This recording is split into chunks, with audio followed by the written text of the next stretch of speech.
Hi, guys. My guest today is legendary lawyer Michael Marino. Based in New York City as a partner at the legal firm Seyfarth, Michael develops strategies and solutions to help resolve issues in areas of sports and entertainment, crisis management, and union issues, including collective bargaining and litigation. He's developed some incredibly good strategies for the art of negotiating, and he's going to be sharing those with us. But first, you might be wondering, why would I interview a lawyer for All Things Focal?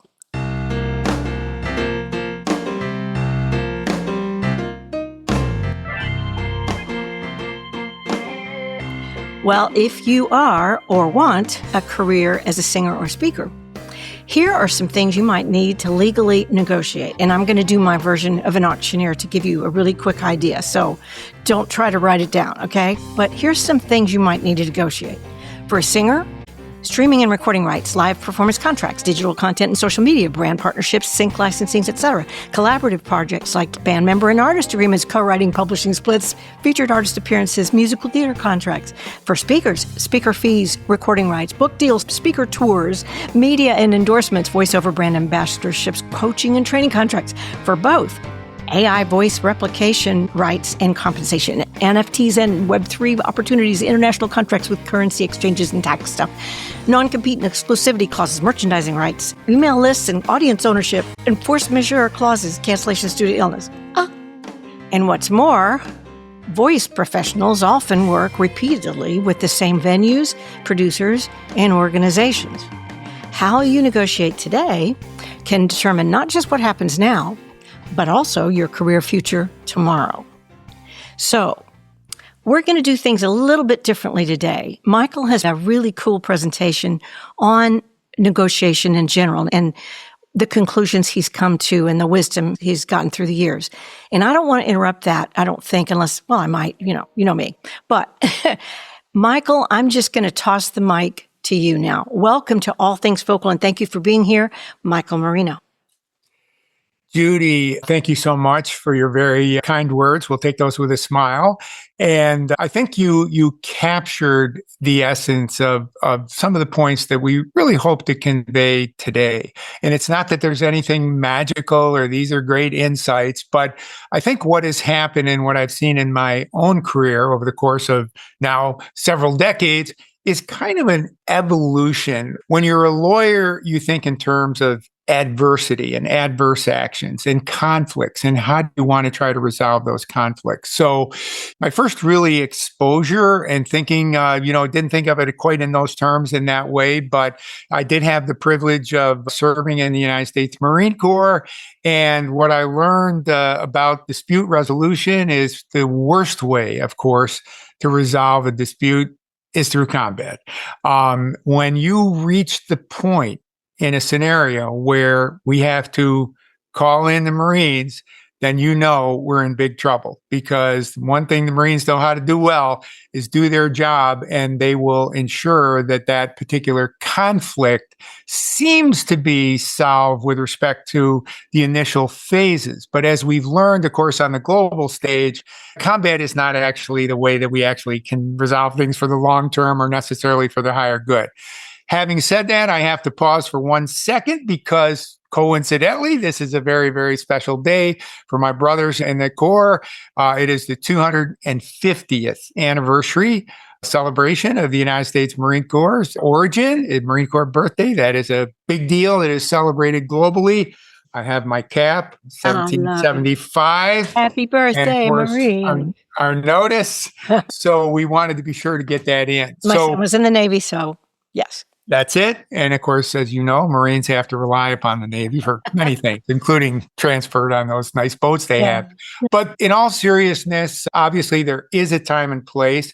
And we jump to the end, which is everything that we talk about today. There's an underlying premise. And that premise is good faith, because the whole concept if you want to actually structure a deal and a resolution, there has to be good faith. So we'll kind of set that aside. That can weave back in, because if we lack that fundamentally, that people on either side are not dealing in good faith, and regretfully, that can be the case too, but we're hoping that that's a contingency, that in the majority of cases, everyone comes to the table with the objective of reaching a deal that has something for you and hopefully something for me. So the next phase of kind of this evolution of framework, if you will, of how to get a deal done, how to resolve a dispute, came as I started to enter private practice, and that was in the world of civil litigation. I work in the area of labor and employment. That's how I started. Kind of sports and entertainment is a subset of that, because I found that many of the skill sets that are involved in successful negotiations through labor and employment are very similar when you talk about whether it's now individual executives or, in this case, artists, and the unique aspects that go with artists involved in the thing that they're probably least interested in and pay the least attention to is the actual contract or agreement that they sign, which can really dictate their career and affect their career over a long period of time. So I was, again, very blessed representing clients on a national basis all across the country, trying cases before juries and jurisdictions, again, all across the country, including Nashville. And really, it's a very high for a lawyer. I think every lawyer needs to be involved in litigation. But the bottom line is, once again, how do you define success? Mm-hmm. And how do you define winning? Now, when you see and you pick up the newspaper and wow, they got a jury verdict, they got this, they got awarded damages, it seems on the surface, okay, it was very clear who the winner was. But, having lived it, the harsh reality is every aspect of litigation is very stressful. It often pits long-term people, allies, friends against each other. No one outside of the lawyers themselves actually enjoy being in the courtroom. So it's a very difficult process. And even though the take may be, oh, we won, we showed they had no legal basis, etc., I came to understand that the long-term consequences also of resolving through litigation is not ideal. Now, it's not going to go away. There's no shortage of lawyers willing to take up your case. There's no shortage of meritorious disputes and frivolous disputes. But it's still, when we get down to the deal or a contract, the best teaching mechanism that occurred for me, which I enjoy and have learned so much about America and people and human interest, was through the process of collective bargaining. Now, I'm a management labor lawyer, so I was representing the management side, and I was often going into these kind of rust belts where we had huge manufacturing, and unfortunately, after we got into global competition for products, and it's evidenced even today, and it started over 30 years ago, a lot of these companies, very well-known brand companies, were starting to scale down. So we have to engage in the union negotiations. What I learned during that process is the people on the other side of the table, who may have very little leverage and who may not have a legal basis, but they have a case to make. They have a case that, listen, what the effect of this is. And when you're sitting across from someone who gave 40 years of their lives to a company, and now that's going to be cut short because of something they had no control over, you start to think about, gosh, maybe there's a better way that we can try to do the best we can to come up with as positive a resolution as we can. How do we bridge this situation? And I'll give you a quick anecdote. I was once sent by a global company, very, very good company, very ethical company.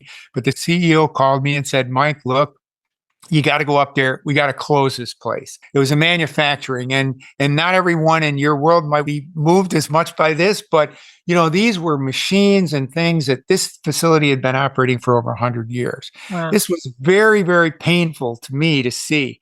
So the union international rep on the other side, and there's a lot of really smart, good advocates on behalf of the people.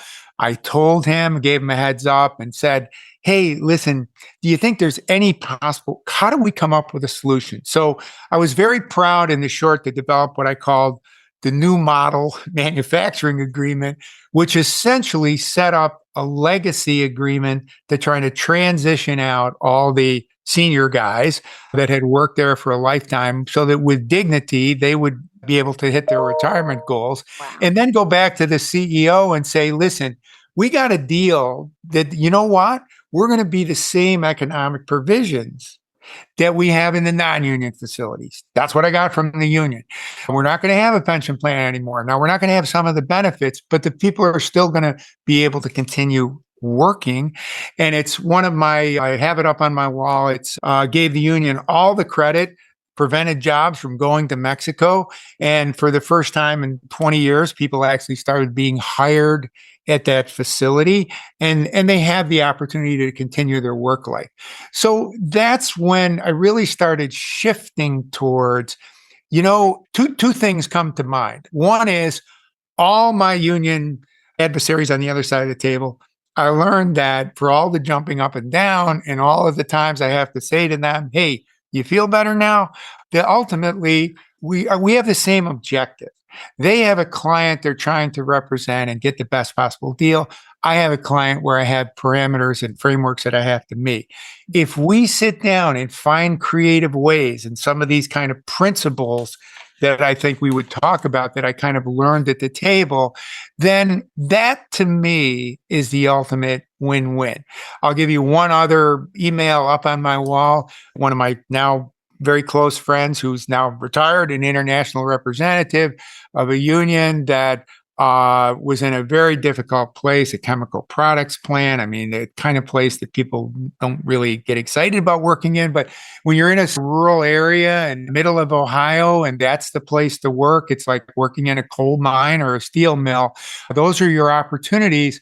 And literally, he was a true man of principle. And probably the first week I met him 25 years ago, he wouldn't even speak to me, turned his back every time I came in the room. Now he's one of my best friends because I showed respect for his position. I listened and I understood. And again, we were ultimately able to do the very best we could for those people to try to get a resolution. So what we want to focus on is, how do you apply that in your individual situation? And again, I think of it even on a daily basis. When I go to the farmer's market and I see those tomatoes that I want, hey, the farmer may have a tough time that week selling those tomatoes. And so I could really get them at a bargain basement. But you know what? Next week, most of the tomatoes may be gone. So I know, hey, I'm going to come back another day. So let's get a fair price. Let's get it done. You get something out of it. I get the tomatoes that I want. So all of these kind of principles, I think, occur and are useful for us, whether we're, buying a car or whether we're negotiating a contract that is really going to affect our career and our opportunity and our potential for success as we define it. So over those years, I tried to kind of isolate some of those kind of core principles. And I think the first thing that you have to think about is, and some of these seem very common sense and obvious, but you have to be prepared. When you get noticed that you have, hey, here's a potential deal, here's a potential gig you may get. Well, don't just wait until the day when you're supposed to sit down or you get the papers presented to you in the mail. Immediately stop and do the research. Who is your adversary? Who is going to be on the other side of the table? Make sure that you know what you're going to be dealing with. And as part of that, as part of your due diligence, I think it's very, very important. Set your objectives as you define success right then, before you ever respond, before you ever make a comment, before you ever say to your agent, oh my gosh, I want that deal. Don't say anything. Keep your powder dry and determine, what does this really mean to me? Okay, I obviously want to get another engagement. But what does that mean? So set out ahead of time, where is the red line? Like when I see and I get into the substance of the agreement, what is it that I know now that is not acceptable to me and wouldn't be successful? Because as we all know, when you get into the negotiation, you can be seduced by the deal and you can compromise in ways that you realize I wouldn't have compromised. I wouldn't have accepted that fee. I wouldn't have done that venue. I wouldn't have done it, but you end up doing it because you get all excited in the meeting. And if you establish that and you get a nice clean sheet of paper and you write down first, I'm willing to walk away if this basic factors are not satisfied. You have to know that in advance, because in the heat of the moment, whether it's you're working through an agent or you're dealing with this yourself, you're much more likely to raise the flag and relinquish that because of the seduction of the deal. And the momentary glory of getting it. Yes. I got a deal. I'm next week, I'm going to be busy doing this and doing that. But does it meet your short-term needs? And B, what about the long term? There is something very unique in your profession. And I think whether we're talking about singers and artists, songwriters, sculptors, painters, or elite athletes, and I work a lot with elite athletes, there's an X factor with them. And there's an X factor in the deal that isn't in a standard deal. If I'm just negotiating a job opportunity for you, and that is you have the unique ability to have unanticipated, spectacular success that you don't have if I'm offered a standard job, and really add value. And we have to make sure that there's a provision that captures that potential. On the other hand, you could have a spectacular failure, and you have to be prepared for a critical aspect that no matter what the negotiation, all too many people ignore. And that is my exit strategy. All good things eventually will come to an end. You have to pre-think what happens when A, this doesn't work, or B, I have fulfilled and I've gotten everything out of it. How do we get out of it? Well, if you've got a 4-year deal or a 5-year deal, and after 2 years, you say, hey, this guy isn't working for me. This opportunity isn't working for me. Well, you going back hat in hand and trying to change the deal is not going to be very attractive. It's going to be messy. And that's where you end up back into phase 2 dispute resolution with litigation. You don't want to do that. So you want to think about the exit. Part of that is the duration.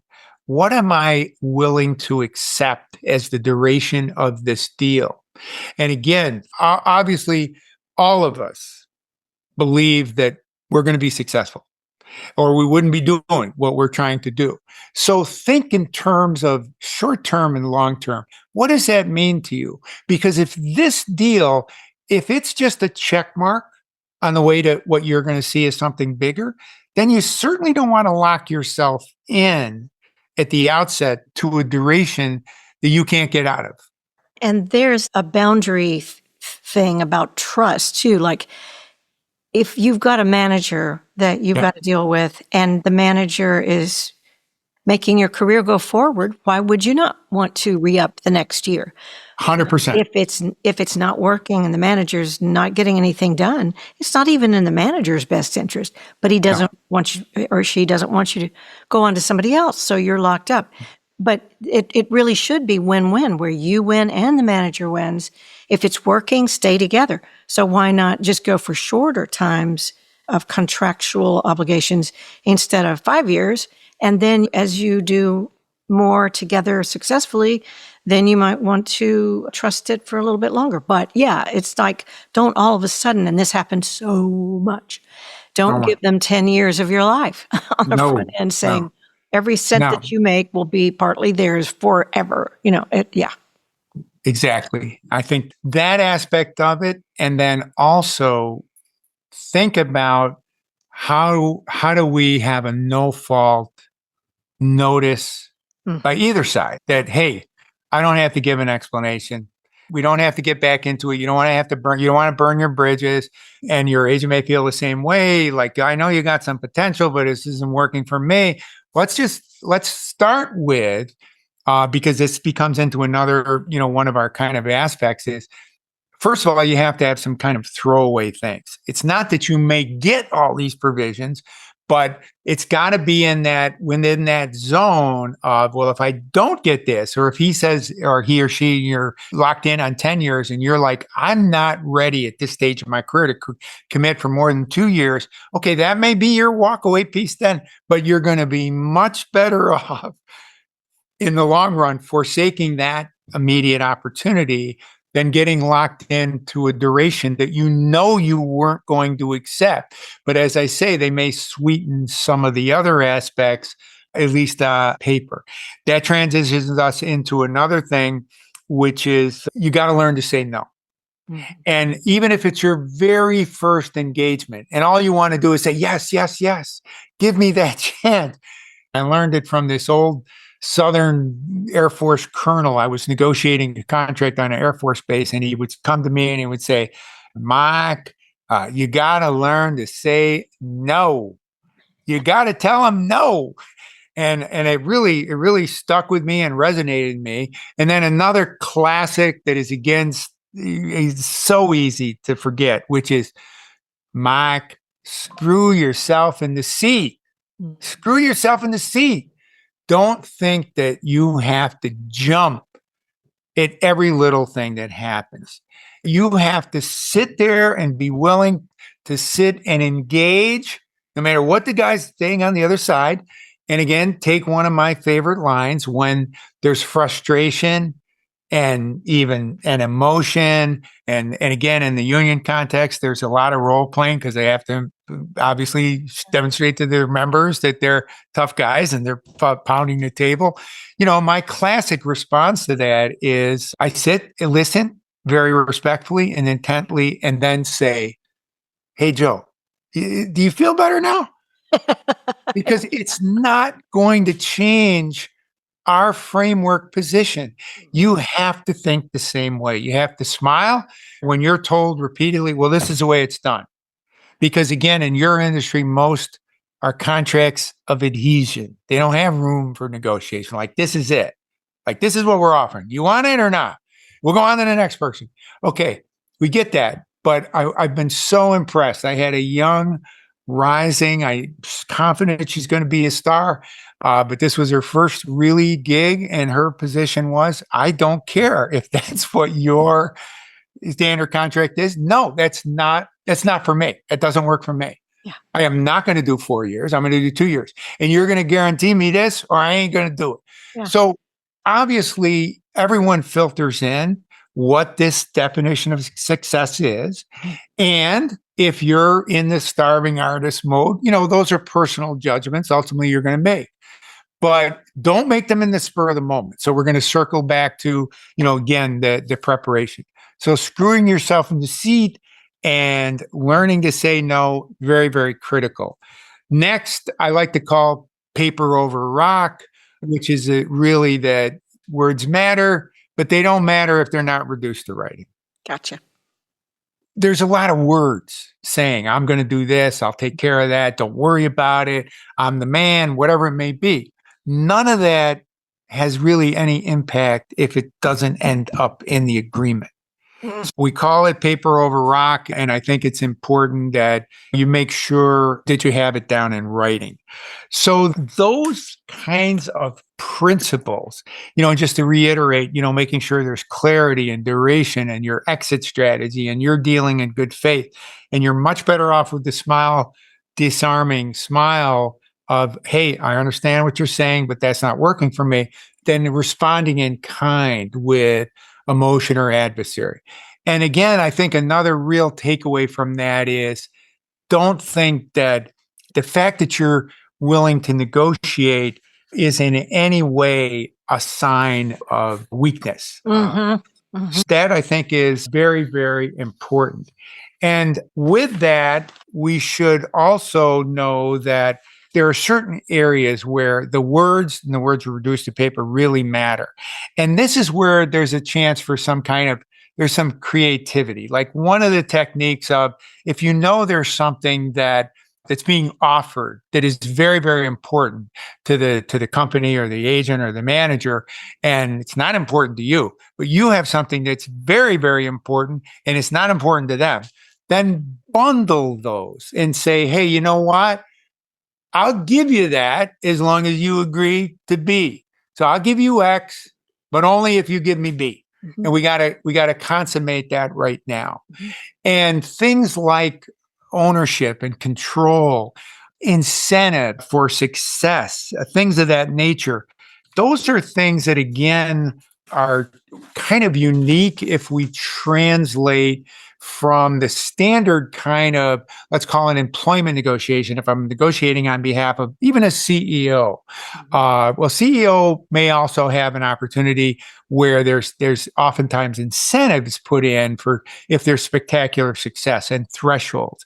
You can use that same technique. You can say, okay, this is all well and good, and I understand this is a standard, but I want it in it right now. If I sell out that arena, then there should be a bonus for that. There should be 100% of this and that. I should have certain guarantees to make.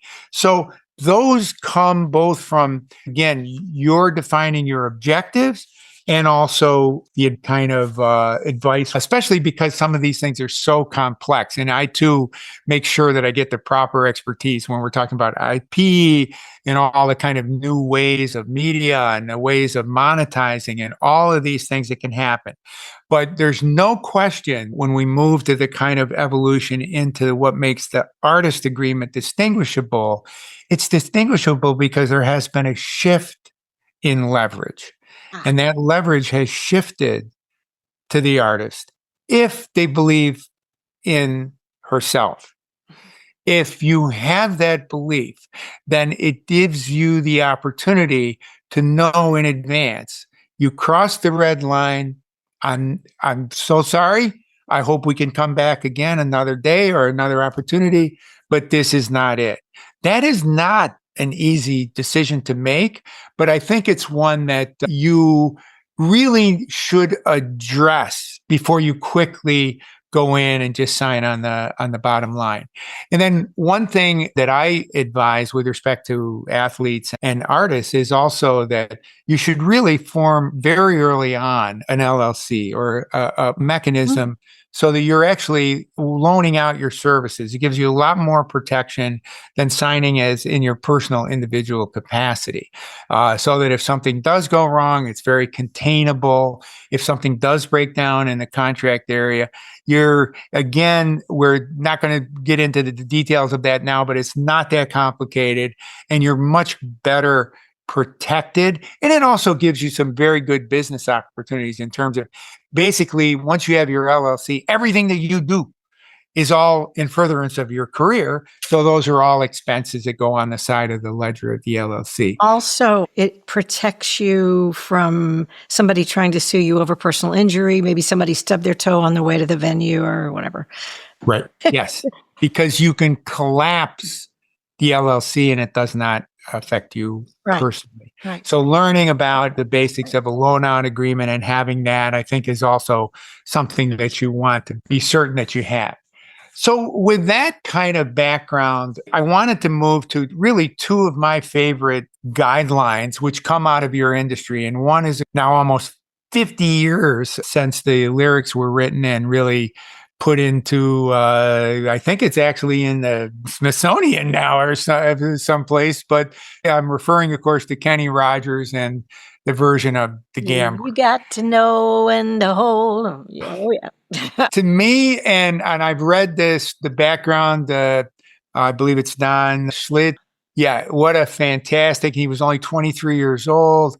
He was like riding a train when he wrote it.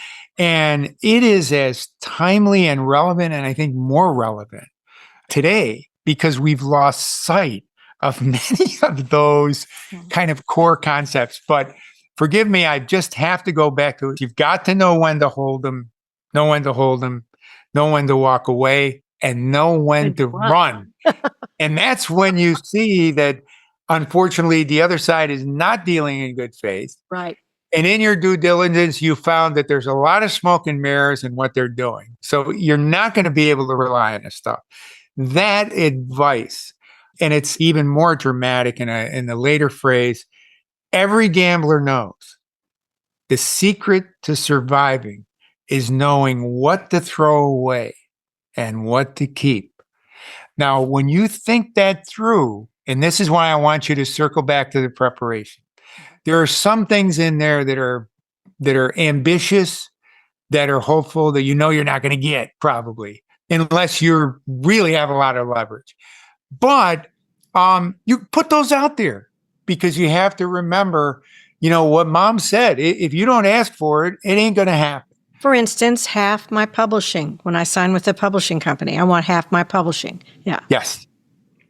Get it out there now. And that's, again, the secret to surviving. Mm-hmm. Because if you don't put that out there, it's not going to be in there. And it's something that, again, falls into your red zone. If I don't get that, we don't have a deal. But again, then look at the side of the provisions on the other side that you have not initially agreed to and see if you can bundle them. Yeah. Yeah. Because that's rare, by the way, guys, especially if you're first time signing with a big publisher. You probably are not going to get that half publishing until you have a couple of hits and you renegotiate. So exactly. And those are the reopeners. Yeah. That you, again, want to build in. If a certain series of events occur, could be hitting a monetary threshold, could it be, in today's world, a number of hits or something on social media. If those are met, it triggers, there can be a limited reopening just on compensation. So those are the kinds of things, again, that are not going to be done on the fly. You have to think it through ahead of time. You have to have your playbook ready. And again, this ultimate one, you have to decide, hey, if none of this works and they don't budge, is this good for me? Mm-hmm. Is what you design as success. And that's not something that your agent, who wants you to probably sign everything, there's going to be a lot of pressure on you to look, this is an opportunity, you can't blow it, et cetera, all those things. But make sure success is defined by you, the artist. Mm-hmm. It's your career, and it's very unique. I think, again, it changes from the typical kind of employment negotiation where the framework and the potential for opportunity, the principles are the same, but there isn't that kind of personalized impact, because if things go wrong in a corporate type setting, you're going to recover from that and go on to something else. But in your world, it's something that is highly personal, mm-hmm. and it's you are the asset. And this is the same true with athletes. And that's why, their inability or not paying attention to the social media and what an impact it can have on them can have very, very detrimental effects. So it's very important. I love, of course, these kind of cultural references. Now I have to move to Taylor Swift's song and the very good advice, as I read it from my narrow perspective, that she is giving in her song, Father Figure. Mm-hmm. I probably wouldn't know about it. I can't claim status as a Swiftie, but one of my granddaughters, Sophie, of course, is a Swiftie. I know I had to take out a loan to send her to a concert. It's just a beautiful thing. But I think that what she captures really does pick up a lot of the things we talked about. One is leverage. Mm-hmm. And of course, even though it was only 20 years ago, here she is, a young girl, 15 years of age, and she obviously had it from the beginning. And she was in a position where there's just an unequal position of power, if you will. And there was really no proof that she would go on. No. This is a crazy business. You don't yes. Somebody's going to become the icon she is. You couldn't have predicted that. She just fell into the right time, right place, right stuff. She had the goods and she knew how to work an audience, but the rest of it really was a gamble on the label's part to sign this real young teenager that wrote like nobody was writing on radio at the time. So to give him credit, they chose to gamble. And that's what I think we need to understand too. The label is gambling on the fact that you are going to be worth anything. But then that doesn't mean they can own you for life. That's, I think, her point. She tried to pay them for her masters. Yeah. And now we have the benefit of knowing, obviously, she's a unique, extraordinary, gifted, talented person. And she has a line, I think, that does capture her side of the ledger where they don't expect you to reign or words to that effect. Exactly. Like you to rise, but not to reign. But to your point, and you're going to hear that over and over again, is that we're making an investment in you and it's on the come. And we don't know if we're going to get any return. But see, that's why all of those concepts of screwing yourself in the seat and talking through these things and saying, I get that. And I'm very, very appreciative. That's why, again, you're not being adversarial about it. You're trying to work it out where the label, or again, even if it's your agent whoever her first agent couldn't possibly have predicted or anticipated this. And I'm sure there are many, many more examples where people feel they made a huge investment of time and energy and talent, and that talent did not materialize, et cetera. So we get that. And so what we're trying to do is capture as best we can. It's not a perfect system. As best we can, how do we have protections built in for both sides? Right. That's where I get into the no cause for the label or the agent saying, oh my gosh, she's calling me again. She's calling me again. It's not working. I tried this and that and that. And so both sides should be able, I think it's much better off to be able to part in a way that is a no fault, as close to no fault as you can get, or to have pre-established what the ownership is going to be, what the payout is going to be. And again, huge advantage, big difference between athletes and entertainers.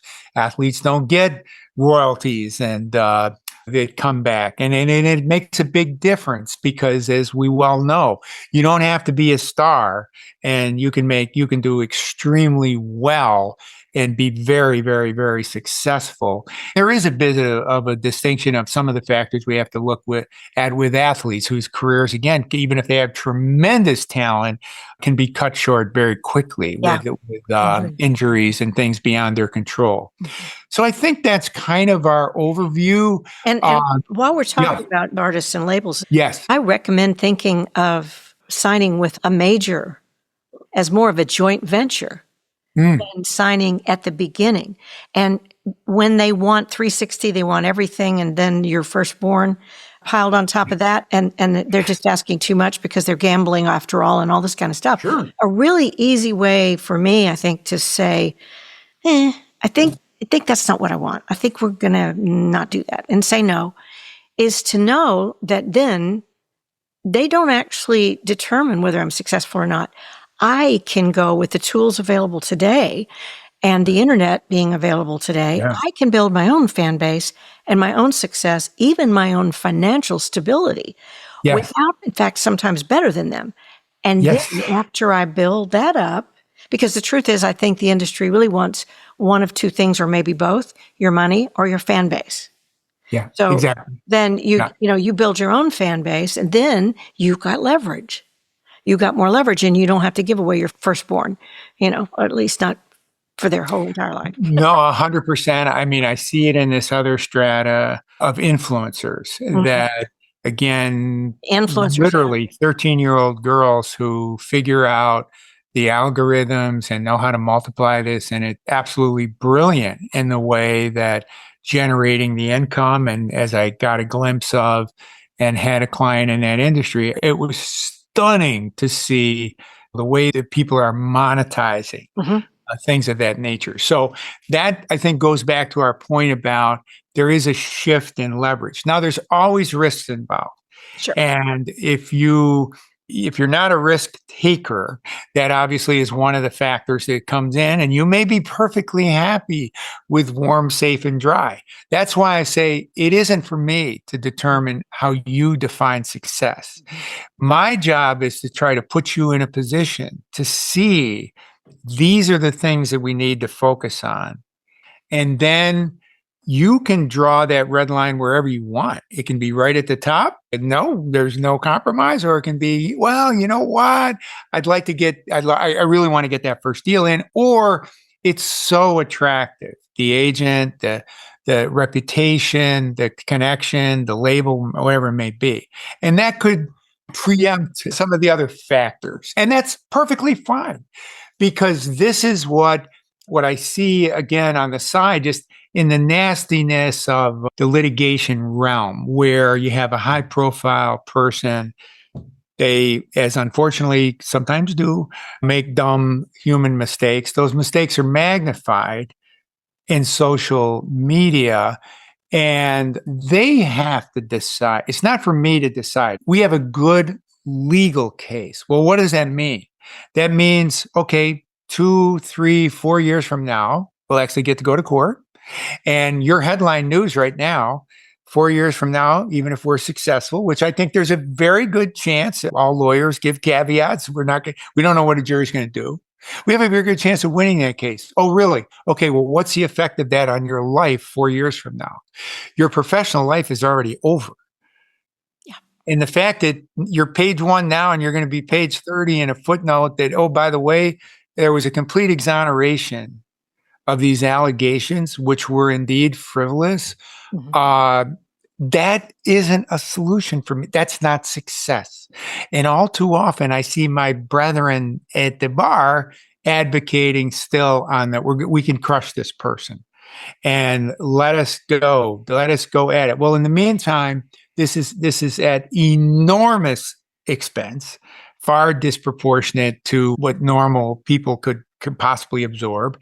And there are high profile cases, we don't need to name them, that are in the media right now, where, I don't second guess anyone's strategy, but I think like, wait, why? There should be clearly a resolution in all these lawsuits back and forth. And again, certain performers fall in special categories.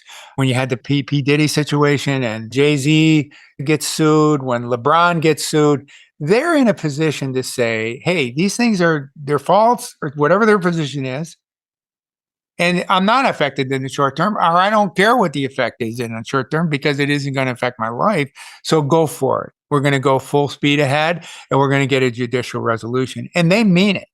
But that is a very tiny percentage of people that are in that position. Everyone else, your life is ripped apart by allegations, whether they, even ones that don't have any merit. We see again in the news just in the last week where it shifts from civil to criminal. It's even worse, where the U.S. attorney in the Southern District of New York indicted all of these basketball players, and now it's baseball players, and on these issues in gambling. And they may be completely innocent, but the problem is that with our world of social media, they've already taken just tremendous hits. So that's, kind of a side thing, but it just illustrates that the world has changed. You've got to adapt to it, and you've got to do everything you can in advance to prepare for the worst case analysis. You may, but you can't rely on the fact that you will be the next Taylor Swift. You can't rely on that. You have to prepare for the fact that it may be a lot of steps. I may be very successful, and I want to minimize, what the downsides are going to be. And I have the chance to do that now, but not after we sign the dotted line. And that's why you don't want it to be in your personal name. You want it to be your company that is signing for you. Really smart. That's one small step you can take. And then when you do get the deal, you want to put the template of your red line versions on top of it. to determine what falls outside the lines right away. And then try to work your way back into it so you can get a crossover. And then I think we would want to get to the very last, again, one of my favorite verses from Kenny Rogers, which is essentially, if you want to play the game, boy, you got to learn how to play. And it's the best advice I think I can leave everyone with. Well, that's awesome. Thank you so much. Incredible advice. In fact, I think I told you this was, we were talking at the beginning. Could you come up with a course that you could maybe get into law that if upon entering governmental office from city to regional to state to national office in Congress, that they have to study the course in negotiation of win-win? I would like to see that turned into law. As I had mentioned to you in some of our prior discussions, I actually spent almost 20 years in Washington, D.C. Oh, bless you. And then I couldn't, just the process. And again, I was very privileged, had some really great opportunities to get to carry the bag of some people that I really respected during that time period. And what symbolizes for me the distinctions that has occurred, and again, a lot of young people don't necessarily reflect on these kinds of things, although I think it would be helpful if they did. There's a great anecdote. When Ronald Reagan was president, he had a certain set of views and principles, and he really stuck to them in his professional and political career and the way he viewed concepts and policies. On the other side of the island, you had Tip O'Neill, who was the Speaker of the House. And of course, they were almost polar opposites in their political beliefs. But the other day, because I love going back and using this anecdote, I went back and looked at the Boston College website, which has a nice tributes to Tip O'Neill. One of the things it said was that after 6 o'clock at night, one of the two of them would call each other. And Reagan would say, "Well, Tip, is it after 6 o'clock?" And after 6 o'clock, they could go, they had a beer together, and they were friends. Yeah. Now, there are certain kind of namby-pamby naysayers that say, oh, they weren't really, they're close. But the bottom line was, even though they had polar opposite views of the way policies and things should be done, they had the same common interest. They just had different ways of looking at it, and they wanted to find a way to get there. And I think it's just a beautiful metaphor for everything that we talked about today. And this is where it evolves into, just because you are across the table, which is the words we use in the union negotiation, that does not mean adversary doesn't necessarily have to equate to enemy. Now, you can make yourself your enemy. That can happen. But in the vast, vast, vast majority of cases, I think we need to think more in terms of resolution as defining success, and get rid of the polarizing view that if we negotiate in any way, it is somehow a sign of weakness or compromise or appeasement. And it's not. Because what you really are trying to do is get a foundation so that you have the building blocks for success on both sides, or when things go wrong, a pre-way. We don't have to then go to battle stations over something that we could have planned for from the beginning.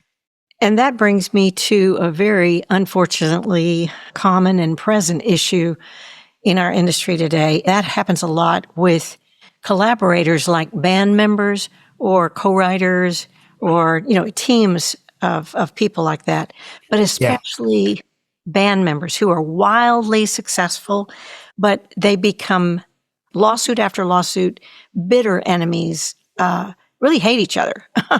And I think that's not a prosperous life, to be constantly engaging in the shadow fighting and the boxing match over something that where you really both should be very happy because everything was so successful.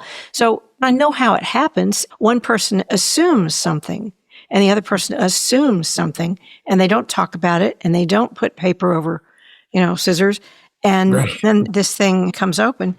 Then they're angry and they think the other person is the enemy, and they're actually not. I want you to tell me your thoughts about how we can preempt that fight, that kind of enmity between partners in the creation collaboration process. Before I do that, though, I wanted to also tell you a story. My ancestors are probably Native Americans, at least on my mother's side. And I knew something about the concept of the talking stick. They would periodically have this council meeting. It was usually led by an older woman of the tribe. But anyway, what happened was they had this stick. Literally, they call it a talking stick. And one by one, whoever had the stick in their hands was allowed to get up and speak and tell the council why they had this opinion about how things should be done to resolve this issue. Then, when they were done, they took the stick and they gave it to the next person. And they sat down and shut up and listened until it went all the way around the circle. And then they decided. But that's what I feel like is not going on now in the world and in the industry fights. We're just thinking about what we want, our side, all that. We're not considering another way to deal with this or what the other person needs or wants and why they want it. So it's pre-planning a legal joining of entities in some way. Could you speak to that? Yes. First of all, I have to ask your permission to use that story because You got it. That's a perfect, Cool? a perfect tool also that I'd love to put out in my arsenal of You got it. being able to discuss these. That's a really beautiful story. And I think, yes, there's a lot we can learn from gaining historical perspective, which unfortunately, again, one of the sad byproducts of our social media kind of existence. And now, of course, it's even worse with you can get instant answers to everything. But there's a process, I think, of learning that is so important. And there are things that are human aspects that have been around for a very long time. They're dressed up differently today, but it's still the same core principle. So that is really, I think, such valuable lessons there.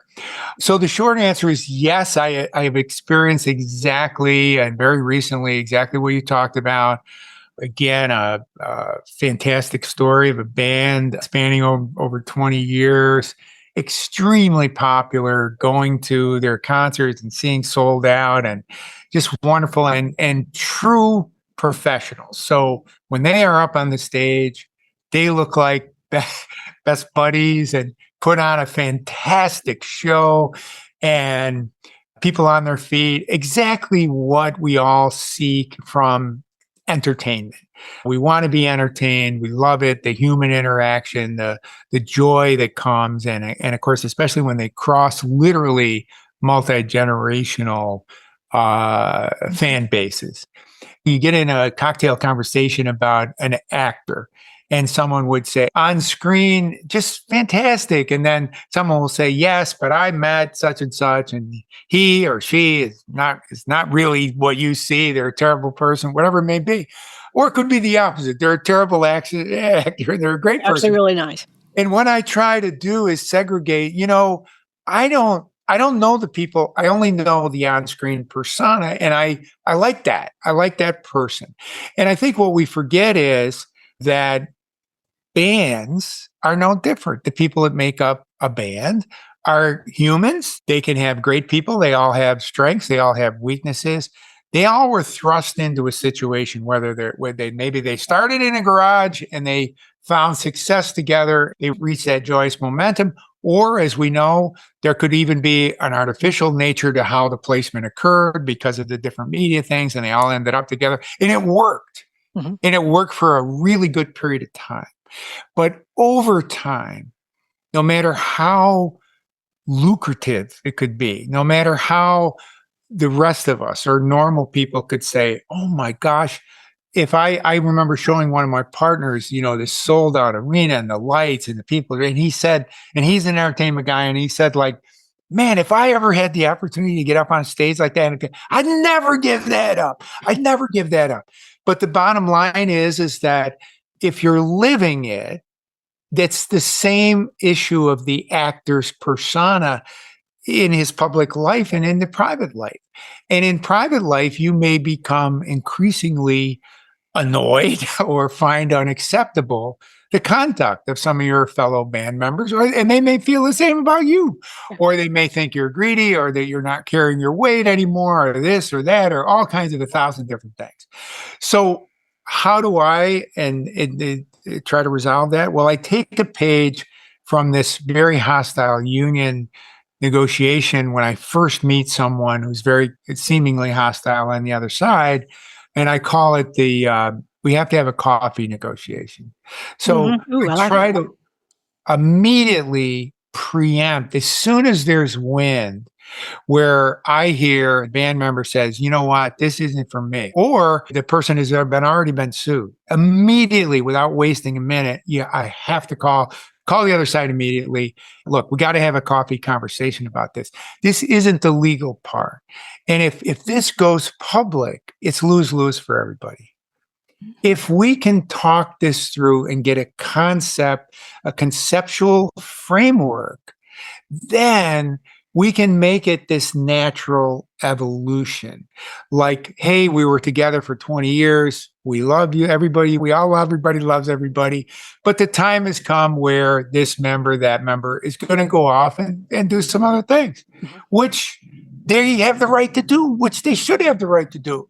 But if you lose that moment, and then I get sent oftentimes a kind of a classic lawyer's technique. It'll send you a draft of a complaint. I'm going to file this complaint this Friday. Okay, great. Okay, if that makes you feel good, but it's going to create a disaster, and it's going to be a lose-lose. So I will feel better if you'll at least listen, and we know we made a good faith effort and we exhaust it. It may not work. They may still want to sue each other. They may want to do that. They may want to publicly try to humiliate one or the other, whatever it may be, or allege breaches or whatever they want to do. But that can all be done offline, off record, not in the public domain. For somebody today that's considering forming a band, yes, are there some things like they could put on paper, or there's some preemptive things that they could do to allow for changes that would happen in the future should they become successful? Well, I think, what a fascinating question. I think that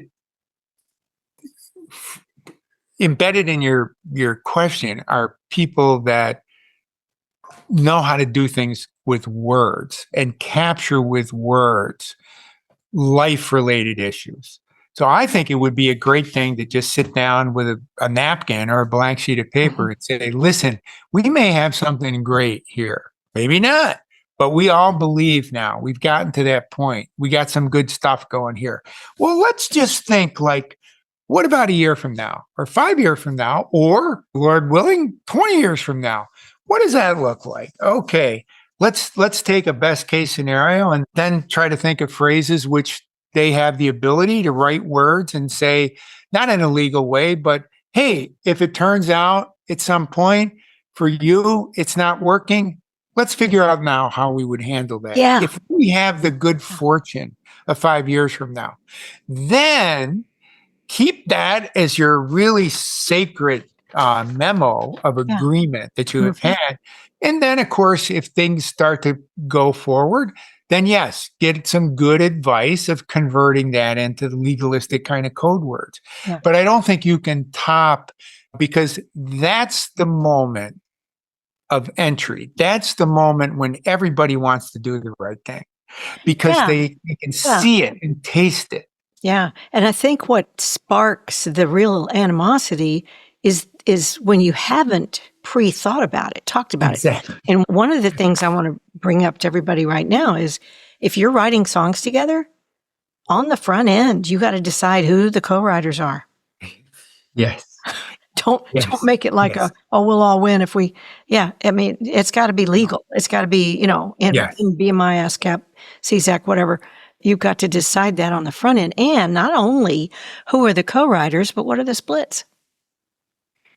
Better to do that now, because better to do it now. Trying to do it later, it's only going to result in nastiness. I love that idea of having that coffee conference sort of thing and really thinking it out, because I think the biggest issue now that I'm thinking about it is when people are surprised And they just assumed, well, I'm mostly write the stuff, so I'm going to have all the writer rights, or, I'm the lead singer, so I probably should get twice as much, or, just whatever it is. That's a great idea, Michael. Just and put it down on paper, and then you remember what you agreed to. And then that's part of good faith. And I think that most creatives would like, at least, to end up being people of good faith. 100%, and that's your best window. Yeah. Because if you look historically at these wonderful bands, and that all of us, again, we saw on the screen, we know what the real lives of the people were like, except for what was put out into the media. When they forged that moment, that's when they were going to agree to all of this stuff. Mm-hmm. Yes, we can agree that Joe really does deserve to get twice as much. Well, 6 months later, a year later, people forget about that kind of stuff and say, wait, I'm just as important a part here. Yeah. And I think that what you gave me the thought of that triggered was that use those skill sets that they have and write it up. It doesn't have to be. What's really important is not the legalistic aspect of it as much as this is our agreement. It's forged in blood. Yeah. It goes back to the culture where, literally this is a handshake, and that should be enough in and of itself. Even 20 years later, when personalities have changed and life gets in the way. That's the other issue that I think affects a lot of the band members, is that some may want to cling to something that they know is still monetizable. Mm-hmm. Others may say, we're done with it. We're over with it.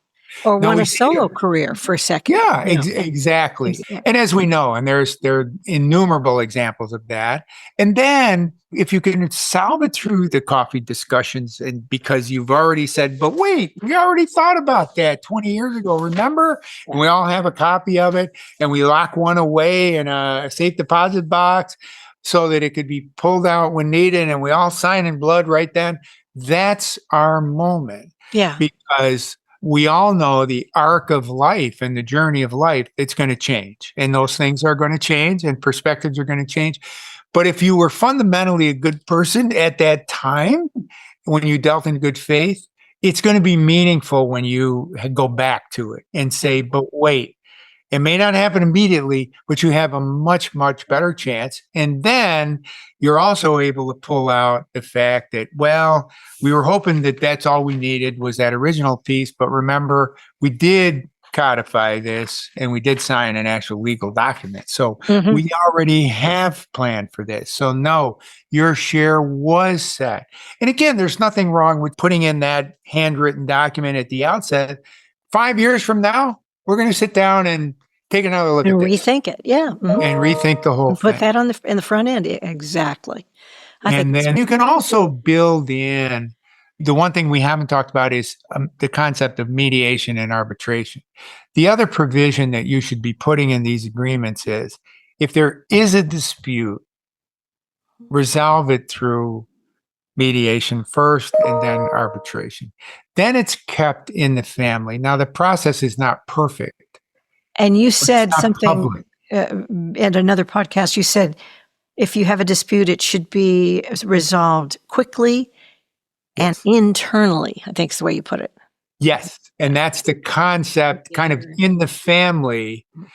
Again, you can predetermine so that you take litigation off the table. Mm-hmm. You make the exclusive remedy mediation first and then arbitration. Now, this has become a whole cottage industry.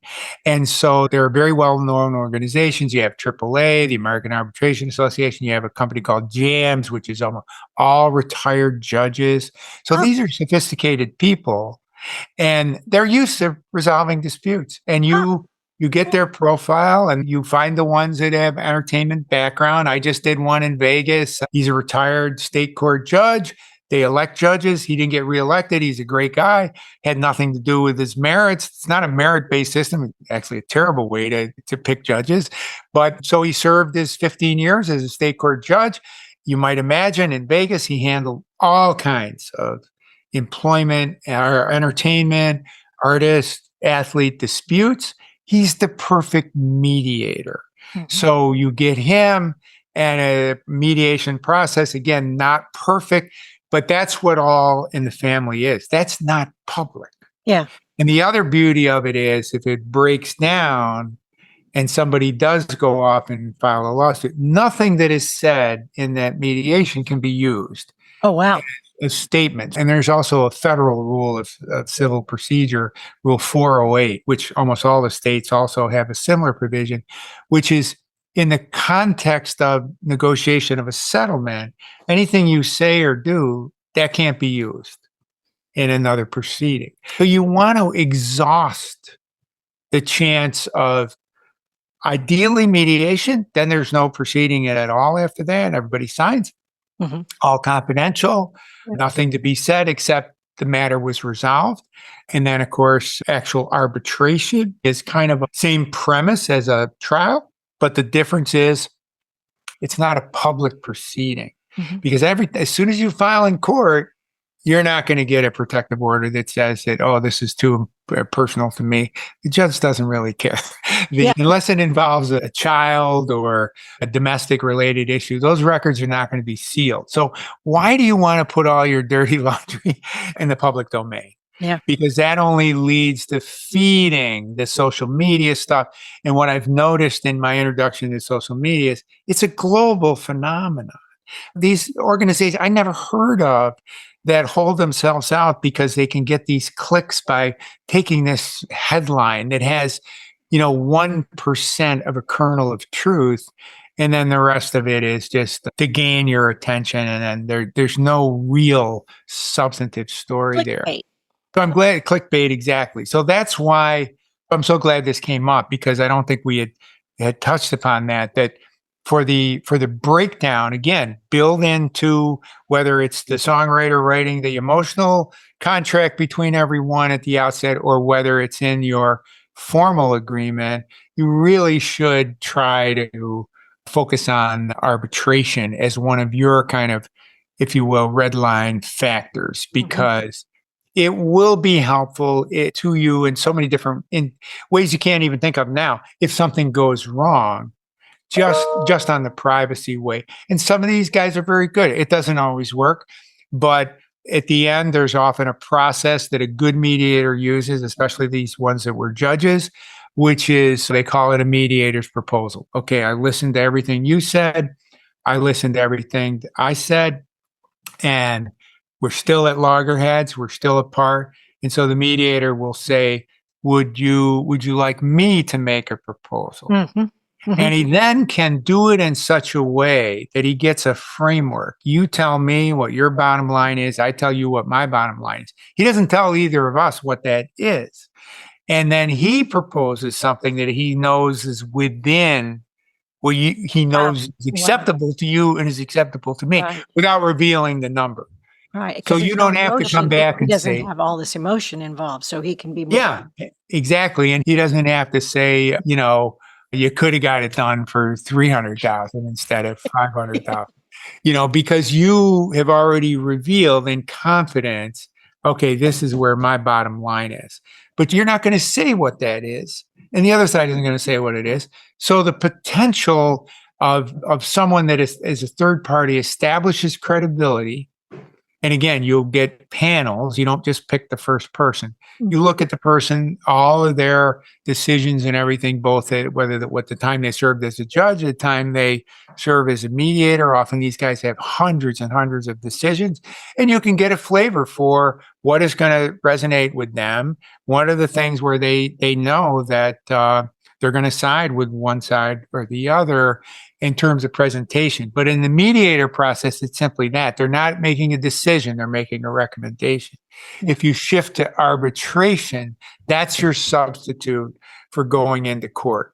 And even though it's not as quick as it used to be, because it has become very popular, because the civil court systems are so jammed up in almost any jurisdiction. And so even if, like I say, you have the good case, and, we touched upon it. I'll get a CEO say, I'm not paying one penny.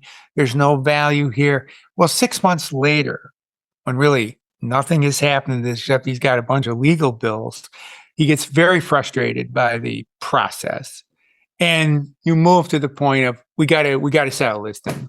Well, why did we go through all of this in the first place? Why didn't we just try to settle it right at the outset and be done with it and save a lot of aggravation and energy?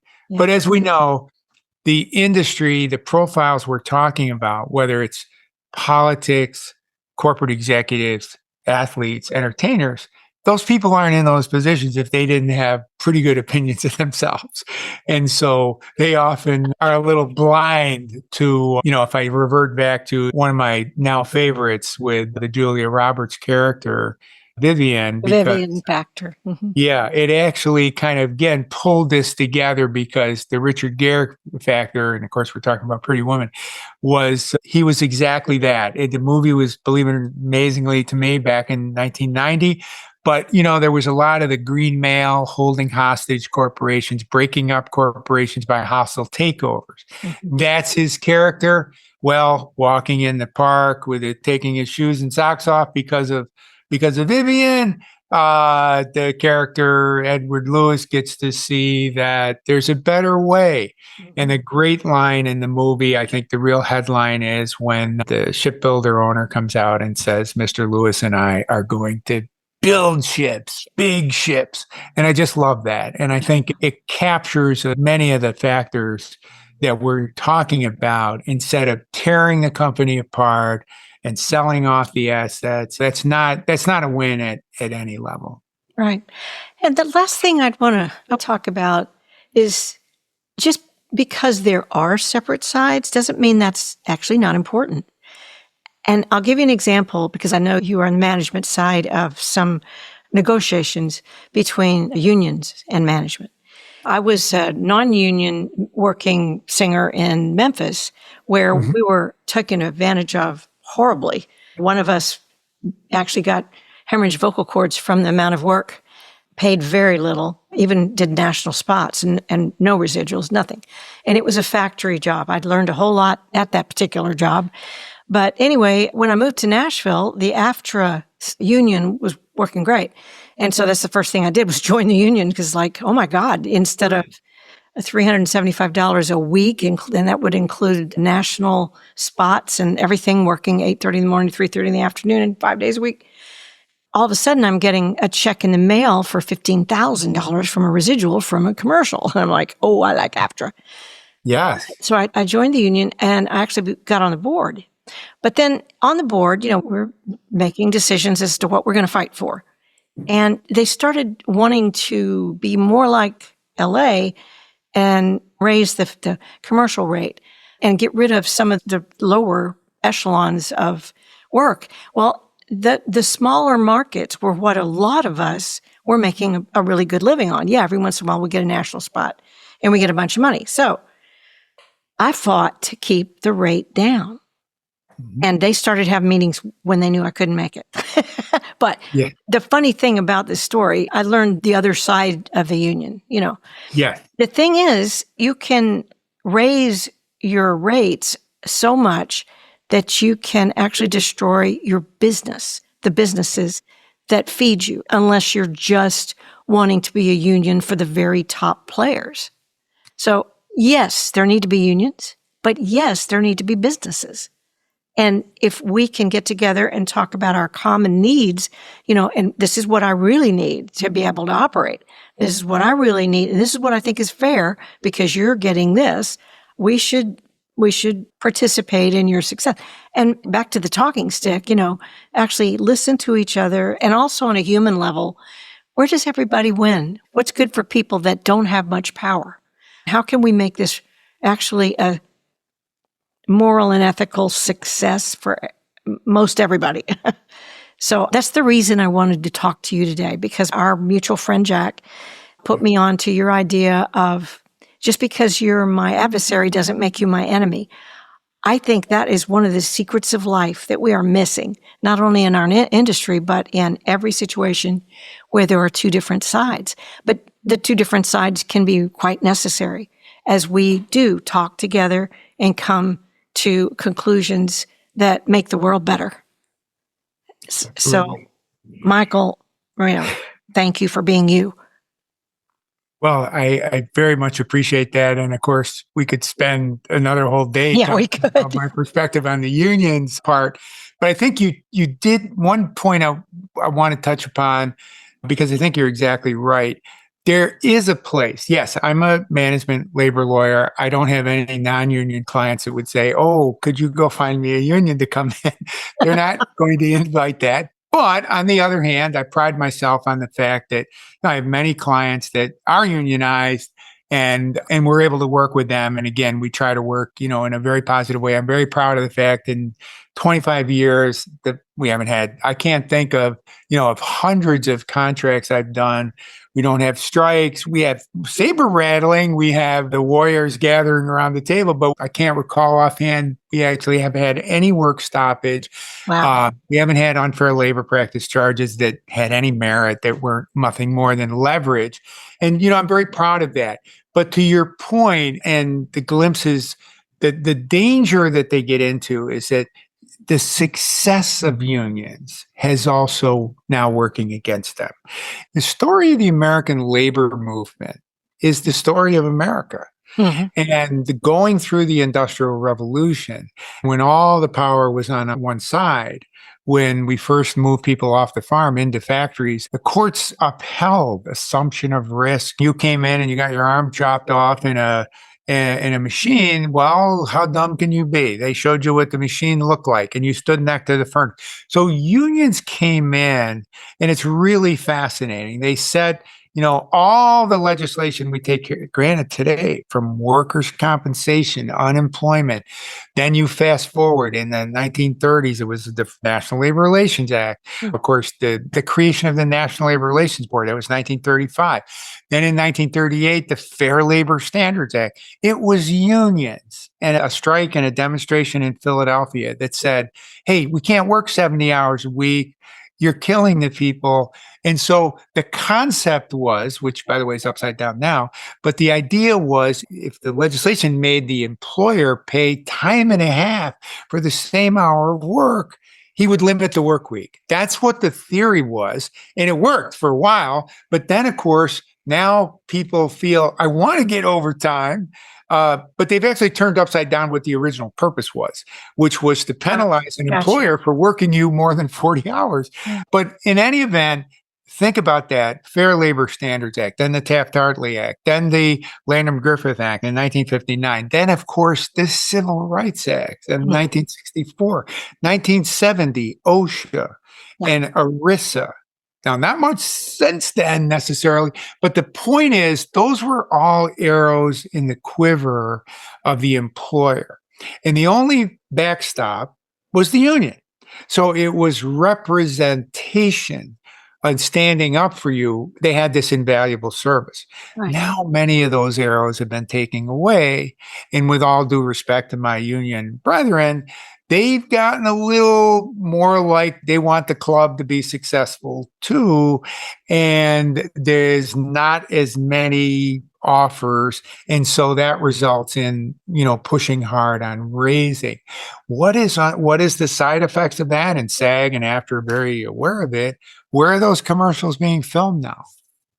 Where did the voiceovers take place? That's right. And sync rights, they want non-union work. Non-union, and SAG doesn't have jurisdiction outside the United States. There should be a way to fix that. The musicians union, I think the AFM has done better. They actually have done better. Limited pressing, low budget rate, and I think they've done a hell of a lot better than after SAG. And I'm one of you guys, so that's not saying that there's fairness if a company's making a lot more money with digital distribution and all these other things that didn't exist before. Right. But the actors should have they got to capture that. And all that. Yeah. But it's like, get together and listen to each other, and figure out how to make business happen, that feeds everybody. And it can. If you think of both sides as being valuable and nobody being the satanic side, but both sides being valuable, in that let's talk. Let's come up with, like you say, let's make a deal. Let's make a deal. And then I'll close with, you triggered yet another area where I did do a podcast for the Sports Lawyers Association where I actually proposed, contrary to the views of all of my clients, that SAG actually has a model to handle college athletes because they have the kind of structure that you talked about. I mean, one of the things I think we can say just real quick, SAG, I think of it like in New York City, Arnold Schwarzenegger is a SAG member, but he doesn't need SAG to negotiate his contract. But all the waiters in New York City who want to be actors, they need SAG with the underlying protection. So I think conceptually that, colleges and universities do not agree legally that student athletes are employees, and they're very, very concerned about that. And we'll save that. That's a whole separate litigation thing. It's come into vogue because of this NIL rights. And you got kids in high school playing football, literally making $900,000 a year. It's absolute insanity. It's insanity. And again, that's a whole separate conversation. But my point was going to be that I think that SAG already has in place something that could help set a framework. Now, put aside whether they're employees or not employees. I'm not going to get into that. But the gig economy has lots of things that are where people are not employees or independent contractor, whatever you want to call them. That's just the label. But the reality is, I think the beauty of SAG would be the whole issue with college athletics, which generates hundreds and hundreds of millions of dollars. But 90% of it or more is by three sports: college football and men's and now women's basketball. That's where the revenue is being produced. Well, the people that have started the litigation against the universities and said, hey, we really are employees. You tell us where to sleep, where to eat, what table to go to, what time we got to be at practice. That sure sounds like employee, but legally not successfully. But what SAG could do is, to me, the sports like the marginal sports, which could go away, that are very, very valuable to the development, I think, and growth of the college experience, whether it's tennis or crew would be a great example. All the sports that are not revenue generating, to me, they could have, SAG already has built in mechanisms to deal with low budget films, for example. So they could pick up all the non-revenue producing sports, and they could pick up the big producing sports. And the college quarterback, he doesn't need SAG or any other union because we're paying these kids now literally millions of dollars to stay in college and participate, and generated from the revenue that they get now, revenue sharing as a result of big settlement just a couple months ago. So it's a fascinating area. I think the unions really, in all levels, in all industries, they have to kind of earn their wings every day, and they have to think through what's the new landscape. What worked the last 100 years isn't necessarily going to be the model for the go forward. Yeah. Well, this is fascinating for me, Judy, and really surely is for me. And everybody, I will leave a little longer bio for Michael in the notes, in the podcast notes, and on YouTube and on my website. So look for that, and look for the links where you can find him at Seyfarth. Michael, thank you for all this information. It's been a delight, and I hope you keep in touch. Absolutely. I will look forward to seeing what you do in the future. You're as creative as any of the rest of us, my friend. Right. Well, thank you. Well, it's been a pleasure and a privilege to spend time with you. Thank you. Well, thank you guys for joining us for All Things Vocal, a podcast for singers, speakers, vocal coaches, and producers, and for voices with messages that matter. See you next time. I can fix you, I can teach you, I can make you see the light. You can run, but I can get you. Trust me, I can fix you. I can fix you, I can teach you.